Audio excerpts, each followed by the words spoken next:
Bismillahirrahmanirrahim. Alhamdulillahirabbil alamin. Allahumma shalli wa sallim ala sayyidina Muhammad wa ala ali sayyidina Muhammad.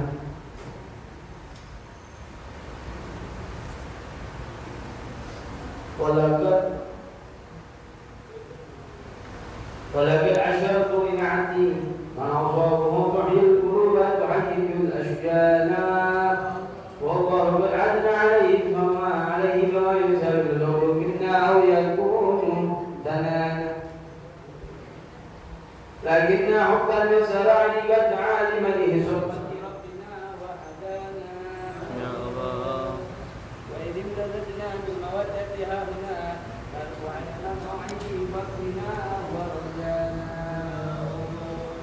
الواحد الأحدين هنا متوسلين بمن عليه دعانا مختاره وحبيبه وصفيه به الإله حبانا إنا حبا بسرائر قد علم له صفوة ربنا وهدانا وإذ وزدنا بفضل منك طاعة أحمد في بهجة عين رضا تهانا وهبه بكل هدي حضرنا وهبا لنا ما وتما ولنا ومحسنين ومن أجاب لنا وزوي القرب وطلب أصانا وهاجرين وسائرنا في جمعنا وهانان بين يديك أن تقرانا ولك وجدناك وحكي سبنا واسمع في قلبك يا سميد وانا واسلم منا سنة طه بك ليومي ومع كل ما عدانا وزورنا واسقنا كسنانا واسقيها في أجنا أجل وعدانا وجلنا حاجاتنا وسيها بنا إنما أجل وسيها هدانا يا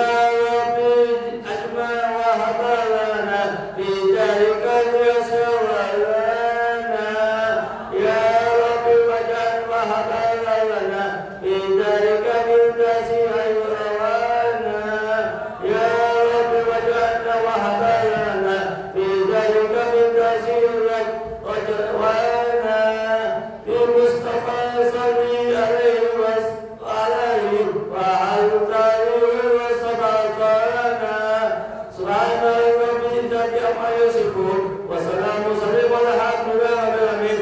الصلاة والسلام عليك يا سيدنا المرسلين. الصلاة والسلام عليك يا خاتم النبيين. الصلاة والسلام عليك يا من أرسل الله رحمة للعالمين. وأن الله تعالى سابق رسول أجمعين ويسر الفاتحة.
Bismillahirrahmanirrahim.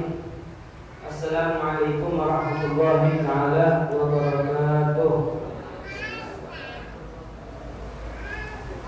Bismillahirrahmanirrahim. Wassalatu wassalamu ala sayyidina Rasulillah sayyidina Maulana Muhammad ibn Abdillah wa ala alihi wa sahbihi wa man wala. Wala hawla wala quwwata illa billahil aliyyil azim. Rabbi shrah li sadri ويسر لي امري واحلل عقدة من لساني يفقهوا قولي وثبت لساني واهدي قلبي بجاه نبيه وعلى اله وصحبه اجمعين اما بعد.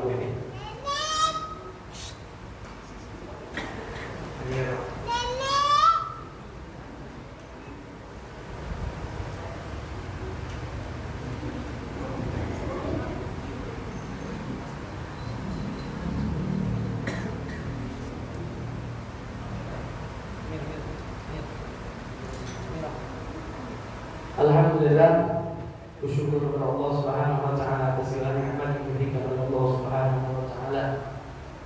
Khusus nikmatul Islam dan nikmatul iman. Semoga nikmat ini bisa menemani kita sampai akhir hidup kita. Dan sholawat dan salam yang tinggi kepada baginda Nabi Muhammad sallallahu alaihi wasallam, keluarga sahabat dan pengikut akhir zaman yang kita hormati bersama para pengurus masjid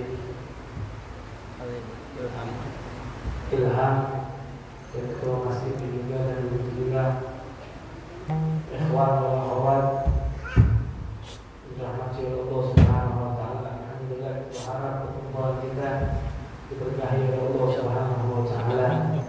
Hati-hati kita dimuliakan oleh Allah Subhanahu wa taala. Dosa-dosa kita diampunkan oleh Allah Subhanahu wa taala. Yang lebih sulit dan insyaallah Allah lancarkan dalam urusannya. Ya Rabbal Alamin. Ma'asyiral ikhwan wal akhwat rahimani wa rahimakumullah. Kita dihempahkan kembali di majlis Ridhaul Arwah di hari Ahad yang mana kita sempat libur menjelang Ramadan dan aktif kembali setelah daripada bulan Ramadan, yang mana istirahatnya kita yaitu bukan kita berhenti untuk ibadah di dalam istiqamah, melainkan kita dianjurkan untuk lihat di dalam melaksanakan ibadah-ibadah ketika di bulan Ramadan. Asarul ulama wahid dikatakan para ulama atau hadis Nabi adalah apabila apabila di awal daripada bulan Ramadan Allah Subhanahu wa taala memandang daripada hamba-hambanya dengan pandangan yang khusus. Dalam pandangan yang khusus. Maksudnya apa dengan pandangan khusus? Yaitu Allah melihat hamba yang mana apabila hamba tersebut lagi ibadah, maka hamba tersebut dijauhkan daripada api neraka Allah Subhanahu wa taala di malam pertama daripada Ramadan. Wa idza kana fi akhir Ramadan, apabila di akhir daripada bulan Ramadan, bakat samawati wal ardu wal malaikah musibah dari mukminin. Apabila di akhir daripada bulan Ramadan, para malaikat langit dan bumi menangis disebabkan ditinggalnya oleh bulan Ramadan, dan musibah bagi orang yang beriman.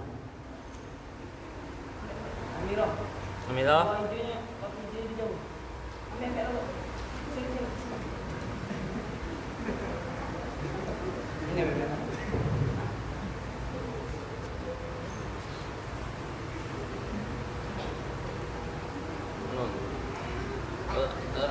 Tak boleh, kecil, tak boleh ni.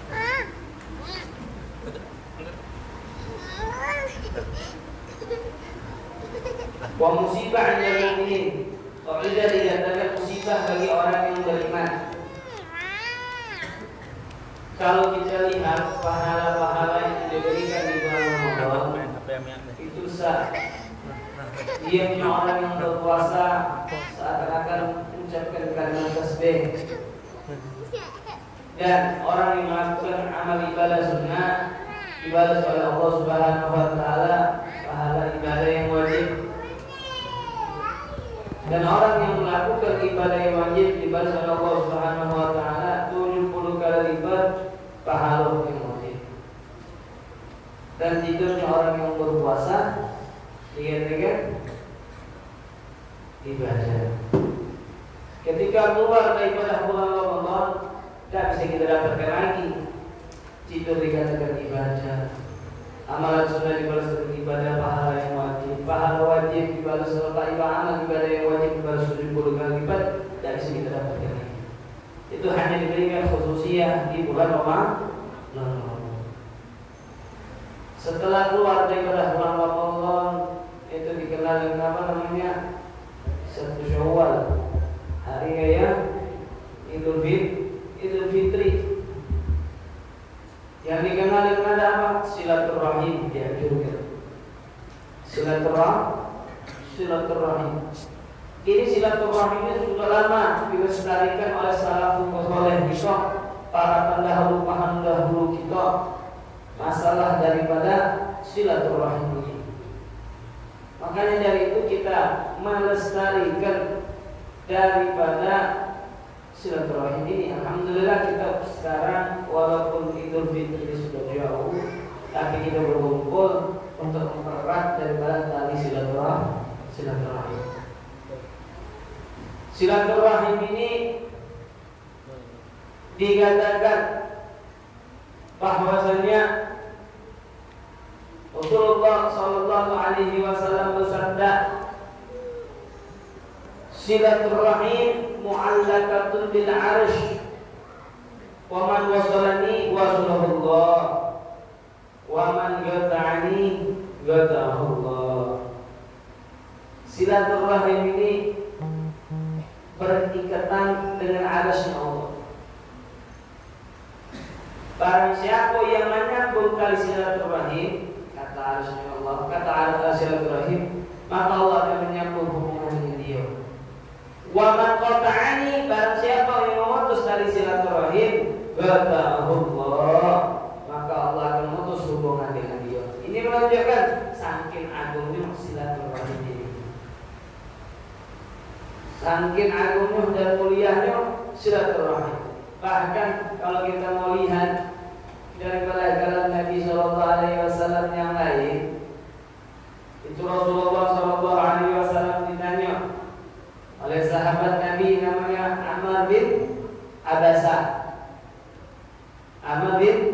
Abasa. Amr bin Abasa ini bertanya sama Rasulullah SAW, ya Rasulullah, untuk apa engkau diutus di muka bumi ini? Maka dijawab oleh Rasulullah, arsalani bi silatur arham wa ghafril awzan wa yuwahhidullah la yusyrika bihi syai'un.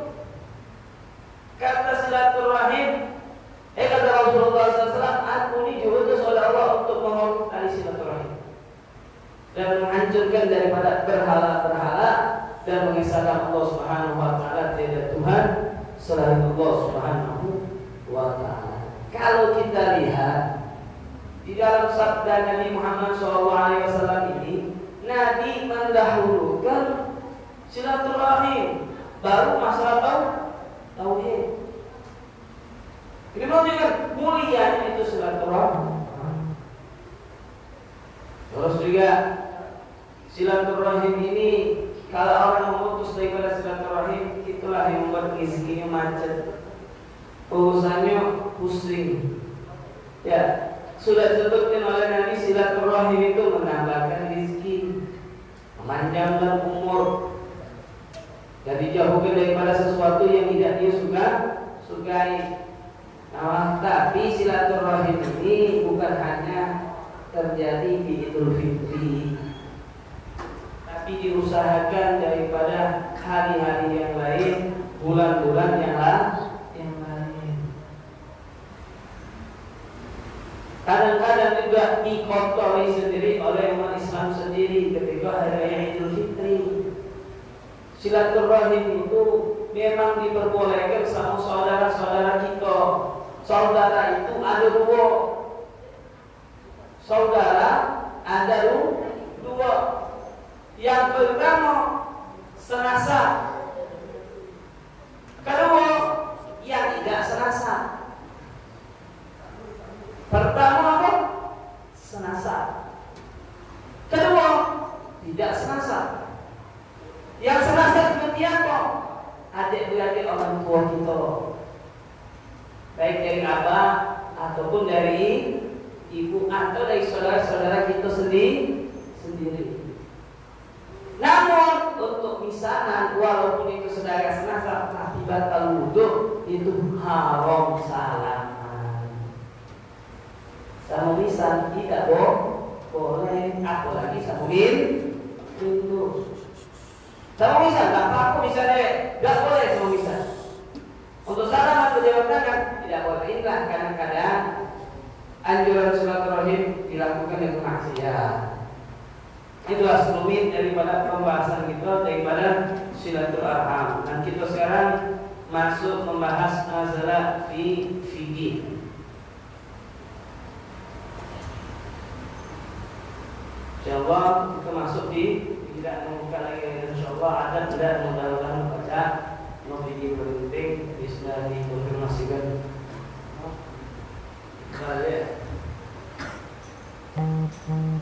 Bismillahirrahmanirrahim. Masuk kitab awal, kitab Thaharah. Kalau masalah fikih ini mungkin sering dengan badan. Sering pasti bab wudu, bab suci, bab air. Namun yang dicari bukan itu. Ya, sering saya sampaikan yang kita cari keberkahan ilmu. Karena kalau ibadah tanpa ilmu akan menjadi sia-sia. Tidak tahu hukum ya, capek aja gitu ibadah. Begitu juga orang yang mau ibadah harus mengerti keadaan. Boleh juga memang banyak ibadah, boleh sesuai dengan firman Allah. Wa ma khalaqul jinna wal insa illa liya'budun. Tidaklah diciptakan jin dan manusia kecuali untuk beribadah kepada Allah. Ada 3 sahabat Nabi Muhammad SAW. 3 sahabat Nabi ini ingin menjadi orang yang paling dekat sama Nabi Muhammad, bisa masuk surga bersama Nabi Muhammad SAW, satu surga. Jadi pengen nak banyak ibadah. Ada satu sahabat berkata, Aku tidak mau tidur malam. Aku tidak mau tidur malam. Pengennya untuk ibadah semalaman penuh. Sahabat Nabi yang kedua ngomong, aku nak puasa setiap hari, nak berpuasa setiap hari, kecuali puasa-puasa yang dilarang. Idul Fitri, Idul Adha, wa Ayyamut Tasyrik. Sahabat Nabi yang ketiga ngomong lagi, aku tak galak kawin, aku tak mau menikah. Kenapa alasan tidak mau menikah? Kebiasaannya, kebanyakannya. Izin tua. Kalau sudah punya istri, kenapa dah hadir majlis taklim? Kenapa tidak sholat masjid berjamaah musola? Nak ngewang untuk bini, nak ngewang untuk bini, nak nego anak, nak ngurusi anak. Tidak baca aku di majlis taklim. Ya, apa sih? Tidak baca aku sholat berjamaah. Tiga sahabat Nabi ini ucapan tadi terdengar sama Rasulullah SAW. Terdengar oleh Rasulullah SAW. Rasulullah SAW ngomong, wahai sahabatku, aku ini orang yang ahli ibadah. Yakinkan tak boleh kita ragu dengan Nabi Muhammad SAW. Dia orang yang diampuni dosanya, yang akan datang dan terbaru, tapi orang yang paling ahli ibadah.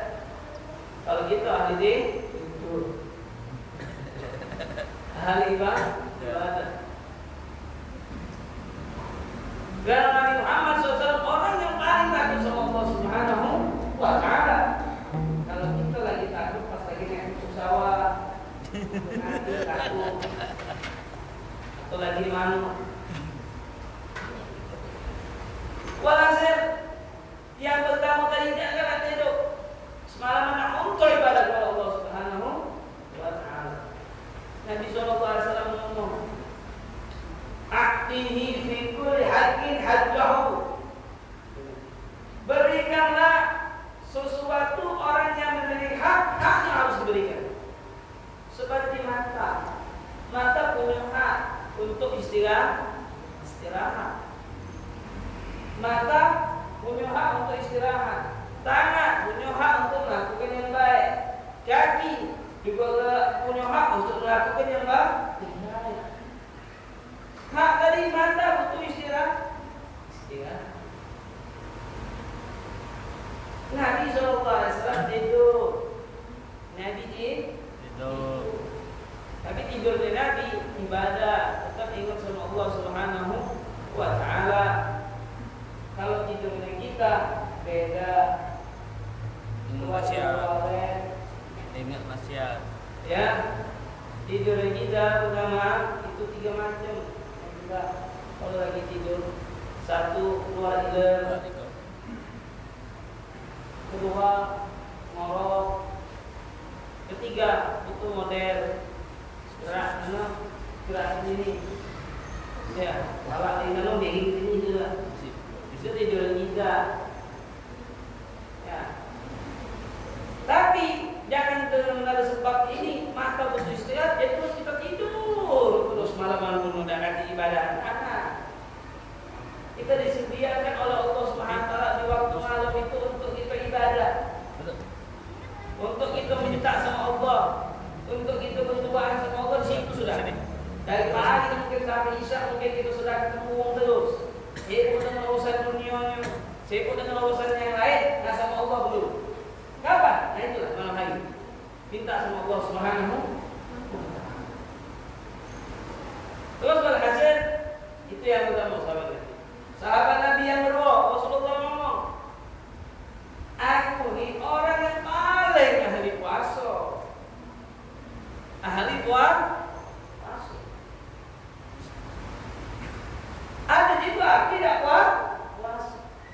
Kenapa? Perut butuh haknya untuk diisi. Kalau kamu dari rumah tidak makan, harus capek jalan dan nanti nanggung. Dan nanti nanggung nak sini. Ada yang makan siang tadi, ada tenang. tiga sahabat Nabi yang ketiga, yang tidak kalah kekali.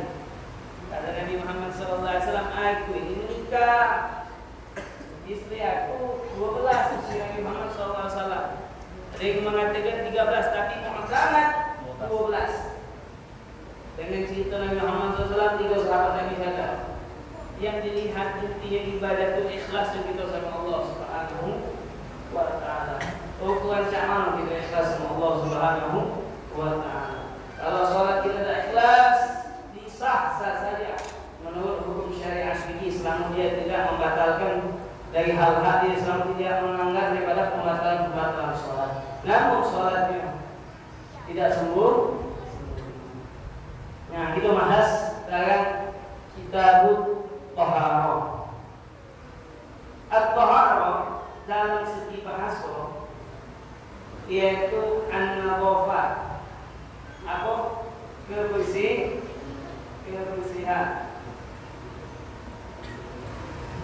Wal khurus min al-adas al-hissiyah. Membersihkan daripada kotoran-kotoran. Itu dalam segi bahasa.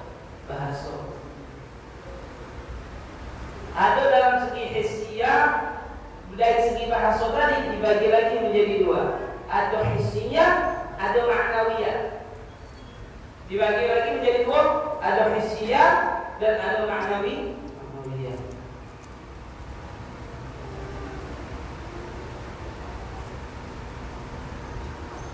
Ada hissiyah wal ma'nawiyah. Kita mungkin sering dengar An-nadhafatu minal iman ya. Dan sudah ada mengatakan hadis, ada yang mengatakan bukan, tidak masalah. Intinya bagus. Kebersihan itu daripada iman. Nah, dalam segi bahasa tadi dibagi menjadi 2. Ada hissiyah dan ada ma'nawiyah. Hissiyah itu yang nampak. Hissiyah itu yang nampak. Kat taharati 'anil hadath wal khabath, yaitu membersihkan daripada hadas dan kotoran.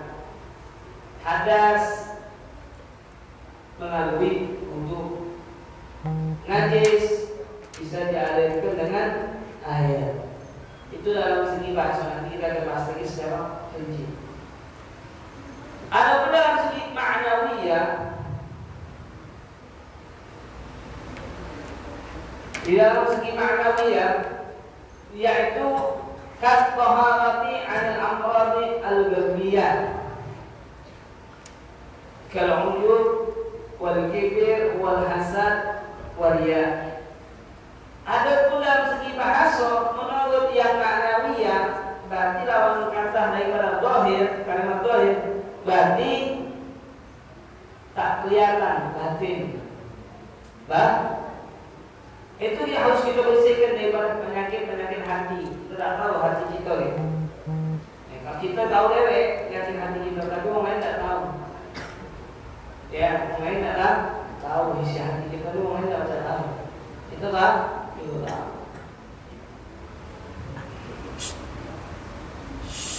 Nanti saya ambil. Sini, duduk sini.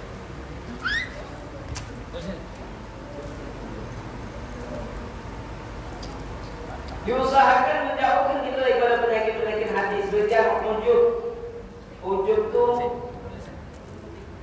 bangga diri. Ujub itu bangga dengan apa yang dimiliki. Sebenarnya manusia itu tidak sepantasnya untuk bangga diri. Kenapa? Karena yang dimiliki itu hanya titipan. Titipan. Nah, berapa jumlah dunia kita tidak sepantasnya untuk wujud bangga dengan apa yang dimiliki. Karena ketika kita meninggal, tidak bisa mau apapun, tak baca mau apapun, bahkan ketika kita dikubur pun mungkin ditijak-tijak oleh keluarga kita anak-anaknya untuk menguasai kuburan. habis itu ditinggal. Paling dia ingat cuma sehari, 2 hari, 3 hari, habis itu lupa sudah. Tak biasa lagi ngumpul sama kawan memang. Anggap sehari, 2 hari, 3 hari sedih, berapa hari. Tapi setelah itu, ya sudah.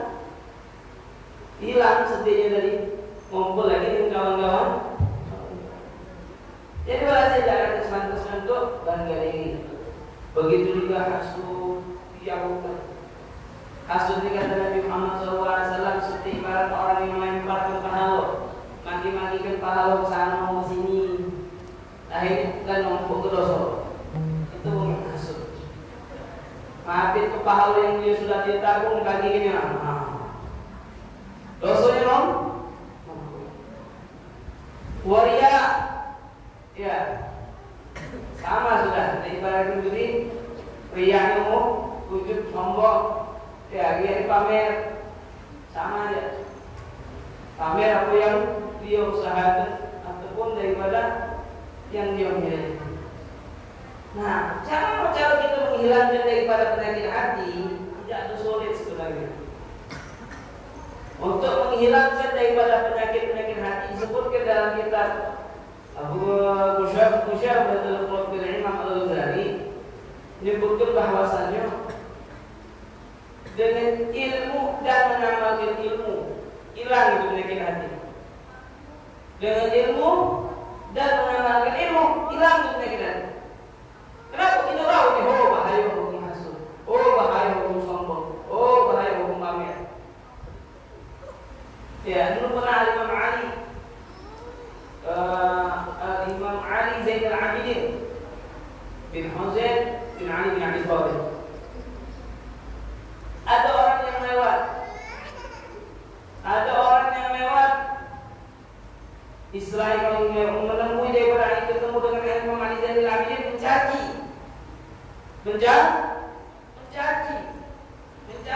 habis-habisan. Tapi apa yang dimaksud oleh Imam Ali Zainal Abidin? Memberikan duit. Dia memberikan duit kepada orang yang mencaci. Maka orang yang mencaci ini sadar. Orang ini sadar. Nah ini benar-benar jujurnya Rasulullah SAW. Kenapa? Kata Imam Ali Zainal Abidin, aku tidak pantas dengan dunia yang semacam ini. Karena yang aku bawa setiap hari adalah kotoran yang masuk dalam mulut kita ini. Walaupun kaki ini yang masuk di dalam mulut kita ini bebannya keluar, tidak tentu saya ini lagi. Keluarnya tidak tentu saya ini lagi, jadi tidak pantas untuk kita untuk bangga diri atau mamer kebebasan aku yang dipilih. Kenapa? Setiap hari kita bawa kantong kotoran. Iya.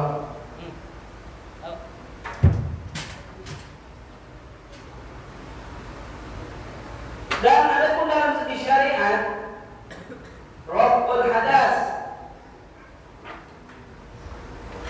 atau izalatul najis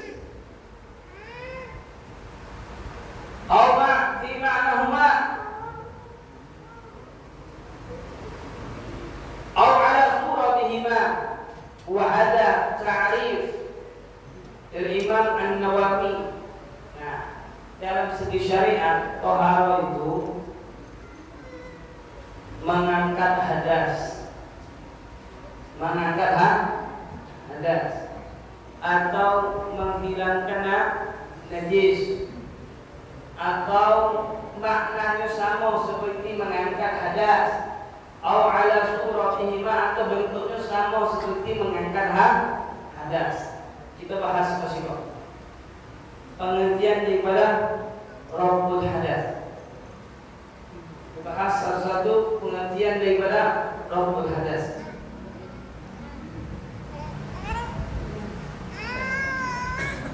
Raf'ul hadas mengangkat hadas seperti wudu dan mandi. Kalau hadas kecil dengan wudu, hadas besar dengan mandi. Itu pengertian daripada raf'ul hadas. Adapun izalatul najis, menghilangkan najis bisa dengan air.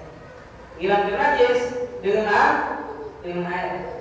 Contoh, kalau kita dapatkan di dalam rumah kita kotoran daripada cicak, ya, kotoran daripada cicak yang sudah lengkap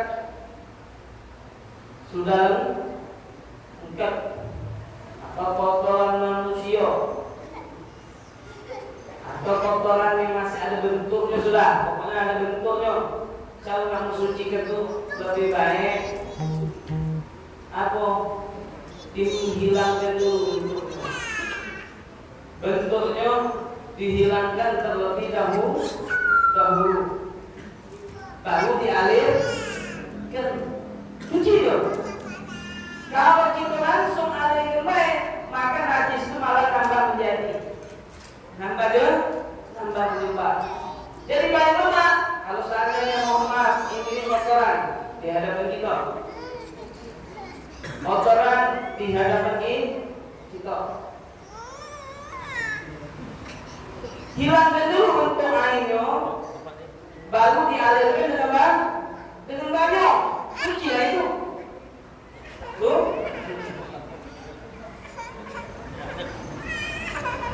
Itu dalam pengertian Quran ada. Izalatun najas.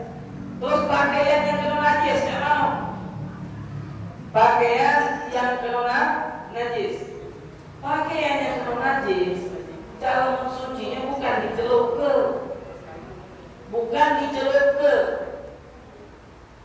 Kalau pakaian itu kena air kencing campur, ya, kalau itu kena kotoran apa sudah. Cara mensucinya bukan dicelupkan di air. Kalau air sedikit ya langsung najis kalau air banyak dijemur dulu. Kalau air suci sudah pasti suci lah. Pasti suci banyak, tidak berubah. Tapi kalau air dibakar mandi kita berbeda itu pula, nanti kalau langsung masuk di pakaian kita yang najis, dijemur dulu. Kalau airnya tadi berubah, berarti air itu najis. Pakaiannya busuk. Jadi jangan pakai koma, dialirkan guys. Dialirkan pakaian di balik pakaian, dialirkan bagi baju. Nah, kalau dia bentuk baik kedua pakai apa? Kertas, tisu, hilangkan, dialirkan. Suci deh. Dijemur tadi. Air yang nampak ke bawah ini kotor tidak. Kalau nampak ke bawah masih bening, nanti menunjukkan itu suci. Kalau dia berubah, karena sebab najis tadi kuning, bawah kuning lagi, maka itu dikatakan kena najis, masih najis. Jadi jangan alirkan. Ini kadang-kadang itu sering kita kasihkan, mohon maaf. Di kalangan awam ini, kalau air kencing tidak dicik langsung dilap basah. Ini nambah najis, nambah menjadi kena najis. Oh, air basah, air kencing, sampai jari langsung lap basah, atau air kicuk langsung lap basah, nambah najis. Bukan sucikan, walaupun bentuknya hilang. Jangan tadi membilang bentuknya dulu, alir yang suci itu. Atau maknanya sama seperti dalam mengangkat hadas. Seperti apa? Tayamum.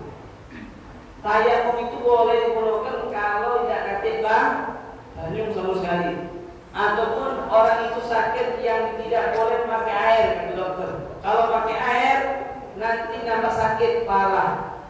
Lama sembuhnya, maka boleh bagi dia tadi menggunakan tayamum dengan debu. Tapi intinya tidak untuk bisa mengangkat hadas. Maknanya beda mengangkat hadas, tapi belum sembuh.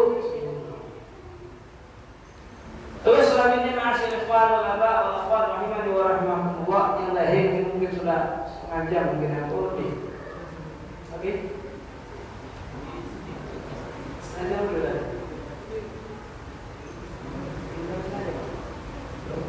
Wasa'il taharah. Alat-alat untuk bersuci itu ada 4. Alat-alat untuk bersuci ada 4. Yang pertama air. Air itu harus suci dan mensucikan. Umumnya wongi pakai air. Yang najis ataupun dia hadas kecil atau hadas besar yang pakai air. Kedua, debu. Kalau tidak pakai air, dia harus pakai debu. Debu itu harus juga suci dan mensucikan. Bisa juga untuk bersuci yaitu dabar untuk maulid hewan. Dabar yang biasa kalau dipakai untuk ayat kursi, hewan kulit hewan itu, atau dompet, atau tas itu kan daripada kulit hewan. Didapat dulu, itu kan yang sambung ahlinya. Nah, dan didapat boleh semua hewan didapat itu boleh. Baik yang dimakan atau tidak dimakan boleh didapat kecuali dua. Anjing sama babi. Anjing sama babi tidak boleh itu didapat. Kalau hewan lain walaupun tidak boleh dimakan boleh. Nah, gajah, kerbau, gajah, apalagi macan, ulo, boleh buaya. Tapi untuk anjing sama babi tidak boleh. Para anak anjing sama babi. Babi. Anjing itu terbuat dari apa? Daging apa? Nah, sejak anjing bukan. Ketika diciptakannya Nabi Adam alaihissalam, iblis itu cemburu, tidak senang, atau saingan, atau saingan.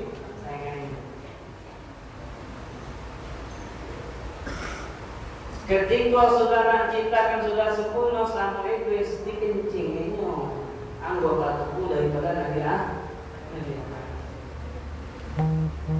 Ketahuan Allah dan Allah minta malaikat yang mana kena kencingnya iblis tadi dibuang dagingnya. Dibuang.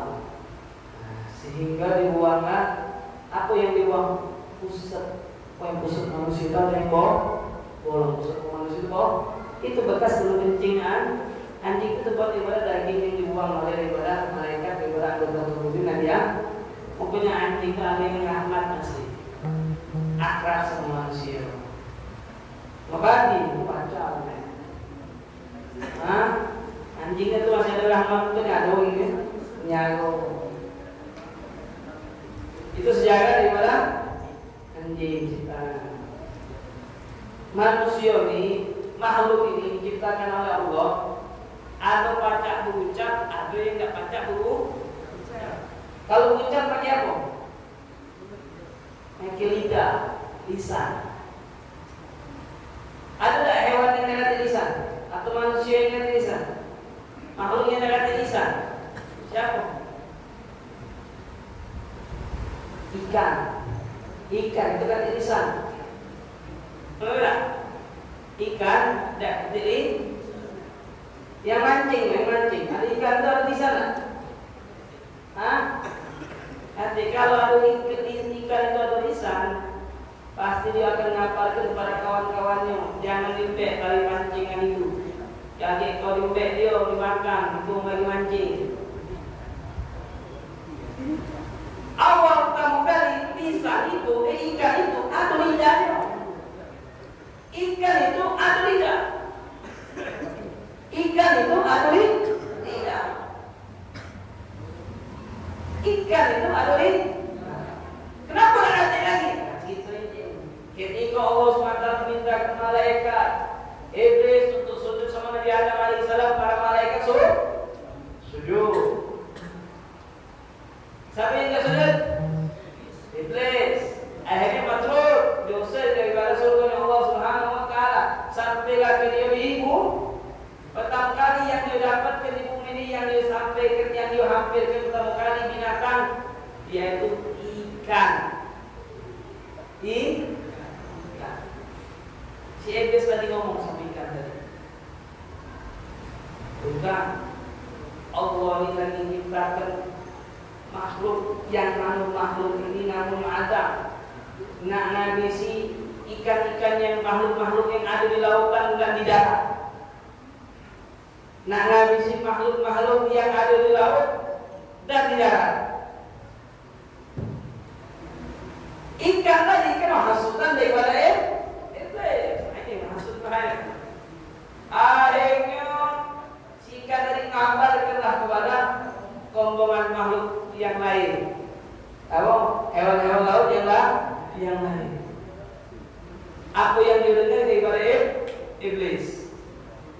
Apa yang didengar daripada dari situlah lisan ikan dari dididik oleh Allah Subhanahu wa Ta'ala.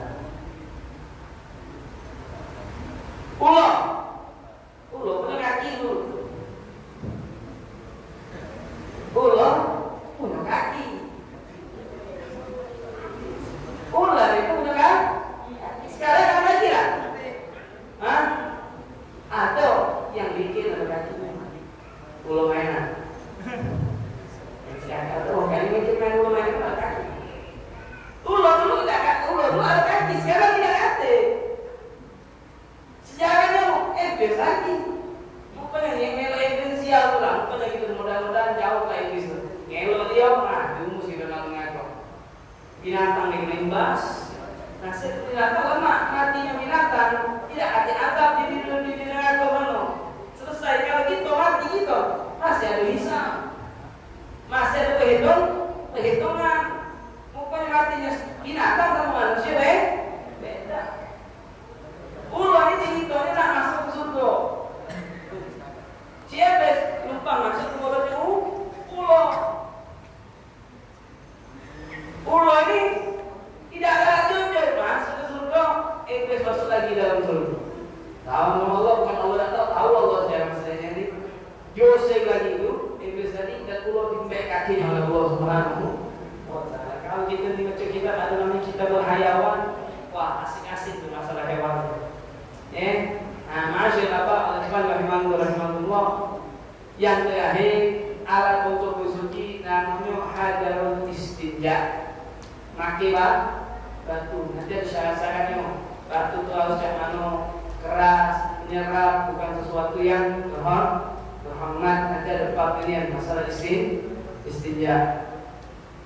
Perbedaan antara kalimat toharo, tiharo, sama tuharo. Ada rasa jam 3 pas lagi. Jam setengah 3 selesai. Jam setengah 3 diskusi itu. Soal azab. Perbedaan toharo, tuharo, tiharo.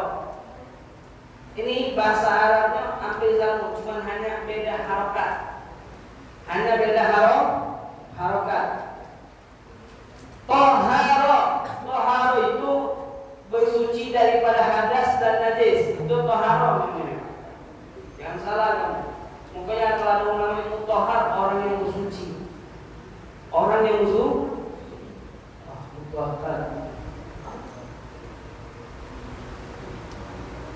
Ada namanya tiharo, tuharo. Tuharo ini sisa air habis bersuci, itu namanya tuharo. Habis wudu itu sisa airnya namanya tuharo. Tuharo. Ada juga namanya tiharo. Tiharo ini alat untuk bersuci seperti sabun. Kalau untuk sekarang ini karena ibarat terus bawakan tadi apa namanya? Handai itu. Itulah bahasa. Sistem itu umumnya maksudnya itu sudah. Itu juga bahasa bersuci. Ini saya kasih nama lagi disebutkan dalam salah satu kitab Fadhailah Risalah Ulama dan yang kedua dari Imam Haddad Risalah Ulama dan kitab itu sudah lama dibahas. Barang siapa yang mendawamkan waktu berhadat, insyaallah dijauhkan daripada virus corona. Wallahu a'lam bishawab. Kalau ada yang bertanya jatuhi. Nah masalah yang lain pun silakan.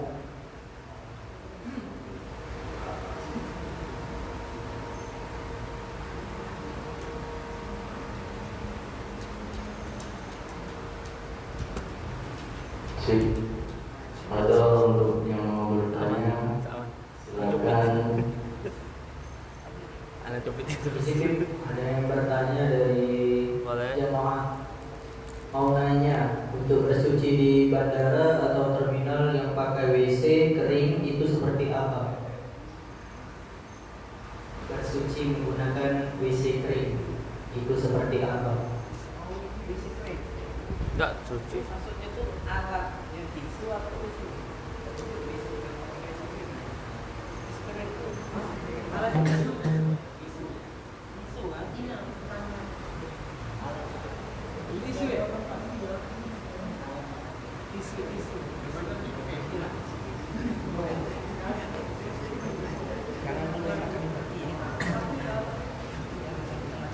Dah copet tak aman. Tak aman. Sana copet tu. Ha?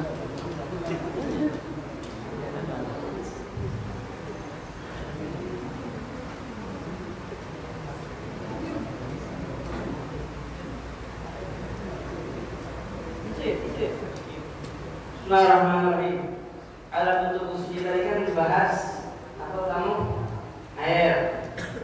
Kedua debu. Ketiga double. Keempat batu. Syarat batu tadi harus keras, menyerap, bukan sesuatu yang berhormat. Kata tisu termasuk sesuatu yang menyerap dan keras, beda dengan kaca.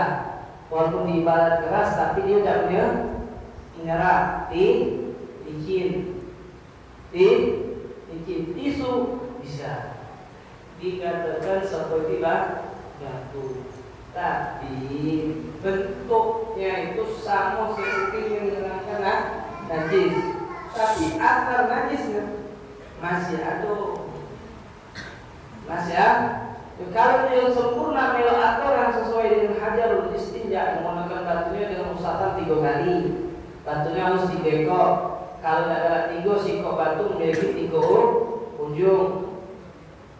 Nah begitu juga tisu harus 3 ekor dulu.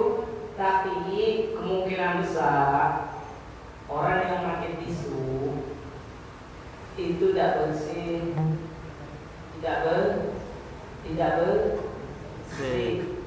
Yang kita lihat sekarang ini banyak model dalam menghilangkan najis. Ruang untuk dari bawah banding tadi. Ya, jangan kayak itu. Yang lagi sempat tancap ini masih sulit kadang-kadang hilangkan najis. Nyiprat ini gawe orang Yahudi. Asal makan cembur lah zaman dulu. Tapi aman, lebih bersih.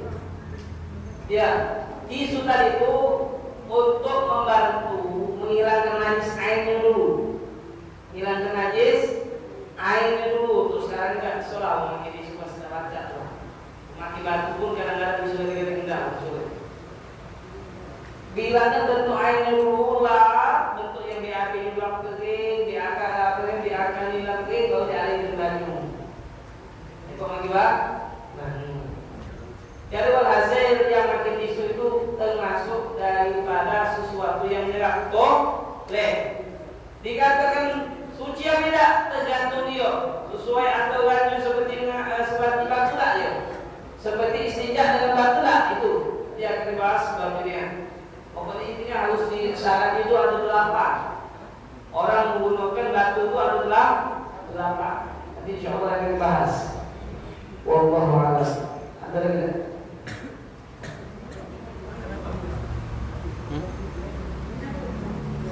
Diam dia tak ikut. Tak mas. Diam dia tak ikut.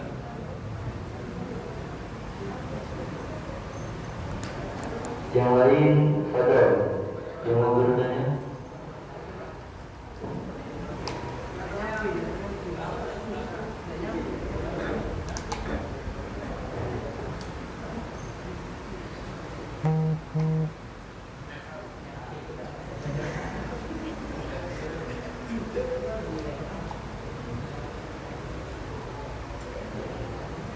Assalamualaikum warahmatullahi wabarakatuh. Waalaikumsalam.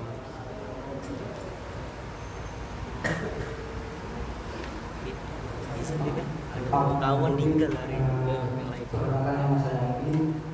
Yang ingin saya pertanyakan terkait dengan pemahaman tadi yang Amin ingin bersuci kan.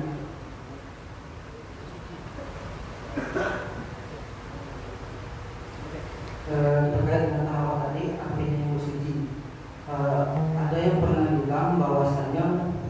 ketika kita ingin mandi junub itu pengen melakukan mandinya di dalam kolam renang, tapi sedangkan dia tuh tahu kalau kolam renang itu tempat kadang untuk yang buang air kecil gitu. Nah itu bagaimana hukumnya? Contohnya salah satu kolam renang Sungai Musi, tapi masih saja digunakan untuk mandi junub. Alasannya yang simple. Itu saja, Bit. Terima kasih. Wassalamualaikum warahmatullahi wabarakatuh.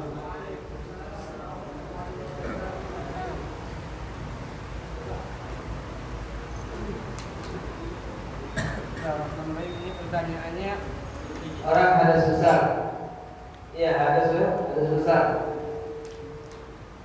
Mandi di kolam renang atau di Sungai Musi ya. Gini, kolam renang itu 20 lebih. 20 lebih. Sungai Musi lebih daripada kolam renang. Kalau wong yang mandi di Sungai Musi, suci terus. Di Sungai Musi. Nah, wong yang nambah di habis 1000 wong, suci kan kuahnya ya. Kecuali tidak.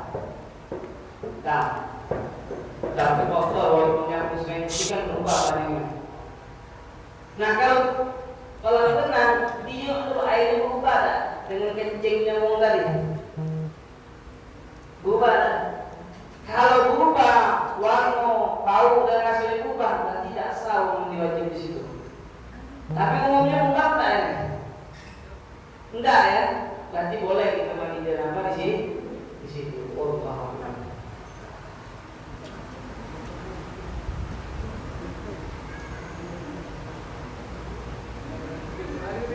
Yo.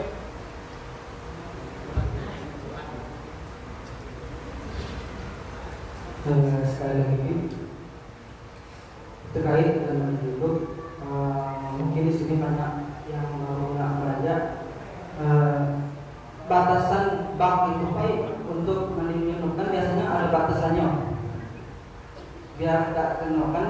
Anda pernah dengar katanya setiap kita mandi junub dalam kamar itu ada batasannya bak itu. Misalnya bak itu ukurannya sekian, tapi jangan sampai kena misalnya itu. Terus sekolah lagi, bagaimana hukumnya air yang dibasahkan dalam tisu apakah bisa digunakan untuk mensucikan?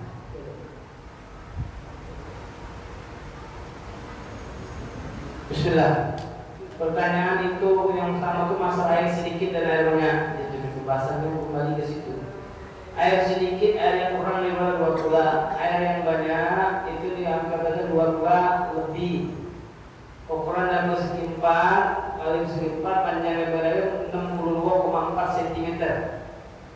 62,4 cm panjang lebar dalam.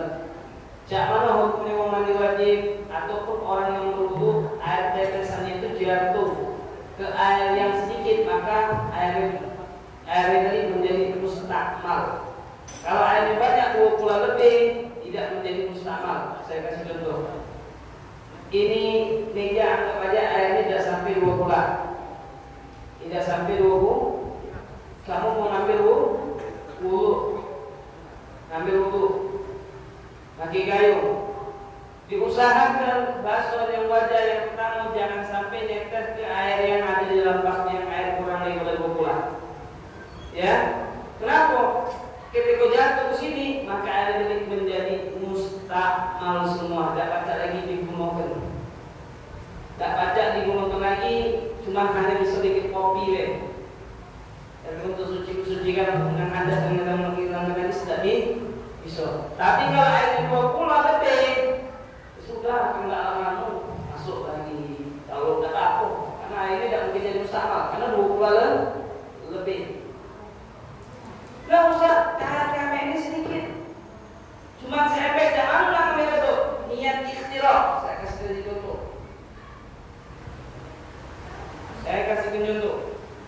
Niat ini sedikit, ambil gayung, basuh, jangan sampai usahakan jadi jatuh ke sini. Basuh yang pertama tadi. Terus niat ikhtiraf dengan saya niat ikhtiraf. Niat ikhtiraf besar semakin niat ikhtiraf. Tidak jadi musta'mal lagi sudah. Seperti biasa sudah. Tidak ada lagi musta'mal. Ini penting nih kalau air lagi mati kan bingung di rumah. Cuma harus ember, kedua ember, ya sampai 20. Apalagi di perumahan-perumahan sekarang tidak sampai 20 air paknya. Tidak sampai 20 Pokoknya harus perhatikannya masalah air sedikit dan air banyak. Niat iktiraf jangan lupa. Setelah basuhan pertama dia iktiraf. Tapi dengan basuhan pertama itu jangan nyiprat ke air yang sedikit tadi. Kalau sudah nyiprat maka berarti musta'mal. Yang kedua tadi apa?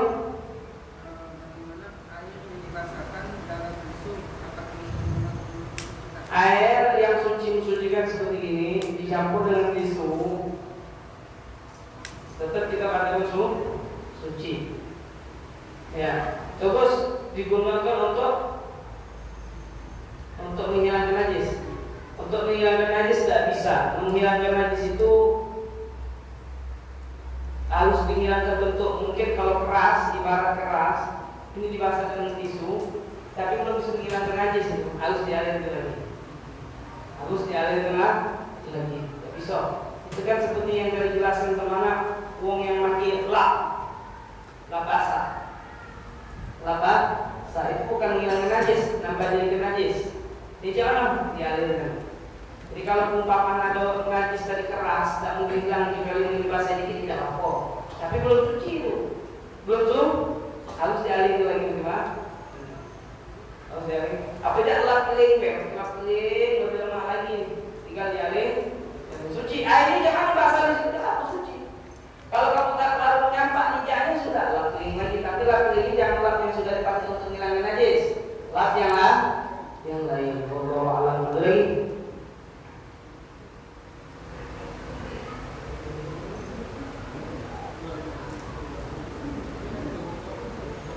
Api tak lanjut tentang doa ini ke apa Ustaz?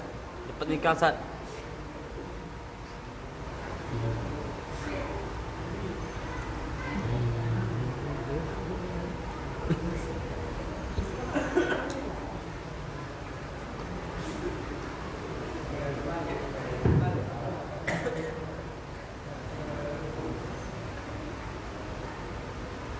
Kenapa Ustaz? Gimana? Assalamualaikum warahmatullahi wabarakatuh. Gimana Ustaz? Bib izin bertanya. Perkenalkan nama saya Mario bos. Bagaimana cara meminta maaf sama seseorang yang pernah kita zalimi, tapi orang itu tidak tahu di mana, Bib?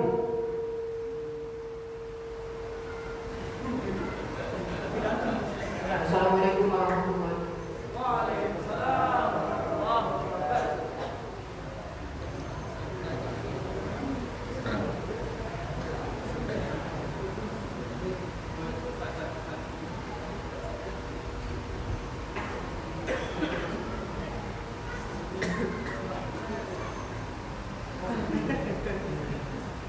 Bismillah. Ya, pertanyaan dari masalah dosa yang kaitannya sama manusia. Kemarin bagaimana kemarin? Apa itu? Kelas ada kandungan amal ibadah yang paling cepat diterima oleh Allah Subhanahu wa taala yaitu bersedekah sama orang yang mendolimi kita. Orang yang mendolimi dengan uang ke atau dengan sampahan ke atau dengan senyuman ataupun yang lain. Dan pahala yang paling besar orang yang memaafkan. Nah, kalau seandainya kita melakukan perbuatan dosa sesama manusia dan manusia tadi tidak bisa kita dapatkan lagi sudah. Tidak bisa ditemukan cara yang berbeda. Cara dulu sama kalangan orang tinggal di mana. Mohon diri tanyakan dan minta maaf. Ya, tapi berbagi tolong sampaikan maaf. Kalau memang tidak ada sama sekali, kita serahkan kepada Allah Subhanahu wa taala. Niatkan sedekah ini untuk fulan ini. Sedekah ini untuk fulan ini. Kalau memang kita tidak dapat ide lagi sama sekali, bahwa itu amri Allah. Urusan serahkan kita, urusan itu kepada Allah Subhanahu wa taala. Ada lagi? Siap. Ini asalnya kita Ustaz, apa tanya tentang doa pengantin apa Ustaz? Pengantin. Assalamualaikum warahmatullahi wabarakatuh. Fit, anak mewakili pertanyaan dari Kak Alfi. Salah satu hukum dan syariat yang benar dalam menikah. Nah, itulah kita jawab ini. Salah satu hukum dan syariat yang benar dalam menikah. Yang benar. Ya benar. Benar. Ya benar. Dalam menikah. Nah, sekarang kita Ustaz. Doa aja ya. Hukum yang benar dalam pernikahannya ada mahal, ada saksinya. Terus itu ada namanya, kalau apa namanya, yang ngangkatnya apa namanya? Wali. Walinya, wali, mahal, saksi. Nah, yang aktif bertanya itu saya bukan yang itu, ada resepsinya mungkin. Acara resepsi memang sekarang banyak ngaco juga. Banyak ngaco, foya-foya. Bolehlah kita meriakan mungkin tahun sekali, bahkan pernikahan dari itu tahun sekali, kan seperti itu. Tahun sekali. Sekali semua. Nah, lengkap Ustaz. Semua itu banyak kejadian. Nah, itu tuh kadang-kadang campur istilah itu yang repot. Aurat itu bukan makhluknya itu yang kadang-kadang perempuan yang bertangan pilih, kadang-kadang ada yang bukan mahramnya. Itu yang bermasalahnya. Ya hukum nikah ini kalau sesuai aturan ada maharnya, ada saksinya, dan begitu juga ada walinya, sah. Yang urusan yang belakang yang tadi sudah itu urusan lain, dosa lain, itu tanggung jawab yang nikah. Kalau dia ngadu-ngadu keinginan dan yang maksiat, dia bertanggung jawab. Ustaz, doanya apa Ustaz? Nikah. Ada lagi? Api itu dah lalu. Ada lagi tak? Rizky, ada tak? Itu.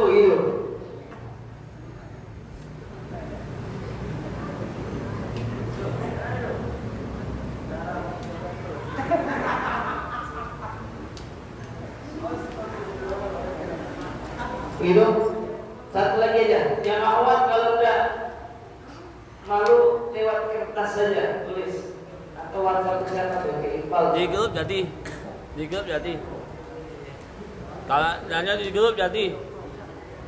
Mampu ambil megang HP.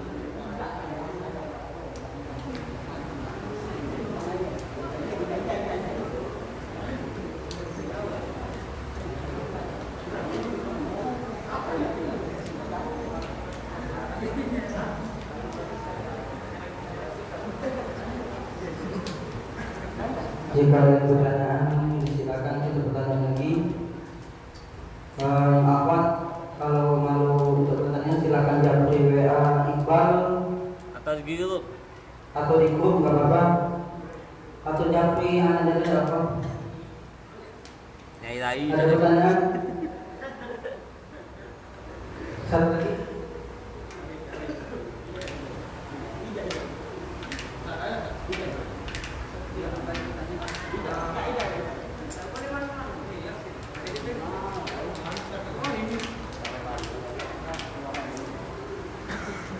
Kalau malu-malu sesat di jalan.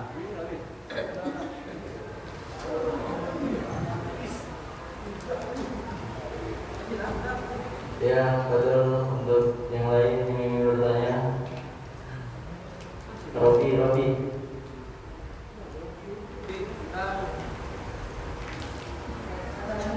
Ada. Dah.